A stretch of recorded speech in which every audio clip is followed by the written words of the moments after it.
வணக்கம் நண்பர்களே. நேற்று மாலை 6:50க்கு டெல்லி செங்கோட்டை மெட்ரோ ரயில் நிலையத்தின் முதல் நுழைவாயில்கிட்ட ஒரு கார் பார்த்தீங்கன்னா வெடி வச்சு தகர்க்கப்பட்டது. அதன் காரணமாக ஒரு 9 பேர் இறந்துருக்கிறாங்க, 20 பேர் படுகாயமடைந்திருக்கிறாங்க.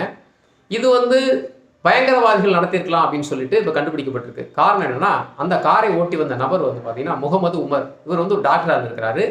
இவர் ஃபரிதாபாத்தில் இருக்கக்கூடிய அல்ஃபலான்ற மெடிக்கல் காலேஜில் டாக்டராக இருந்திருக்காரு. அங்கே கூட ஒரு லேடி ஷாகித் சொல்லிட்டு அவங்க கைது செய்யப்பட்டிருக்கிறாங்க.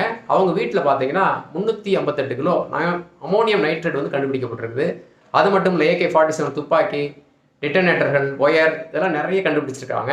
அதுக்கு முன்னாடி பார்த்தீங்கன்னா இவங்க 2 பேர் காரணத்துக்கு முன்னாடி புல்வாமா பக்கத்தில் அடில் அகமது, முஹாமில் சாகில்னு சொல்லி 2 டாக்டர்ஸ் சம்மந்தப்பட்டிருக்கதா கைது பண்ணியிருக்கிறாங்க. அவங்க கொடுத்த இன்ஃபர்மேஷனில் தான் இப்போ இந்த டீட்டெயில்ஸ்லாம் கிடச்சிருக்குது. இது வரைக்கும் பார்த்தீங்கன்னா அடித்தட்டு மக்களை தான் மூளை வசியம் செய்து பயங்கரவாதிகள் குழுவில் சேர்த்து இந்த மாதிரி பண்ணுவாங்க. இப்போ பார்த்தீங்கன்னா டாக்டர்ஸே இன்வால்மெண்ட் ஆகிருக்கிறாங்க.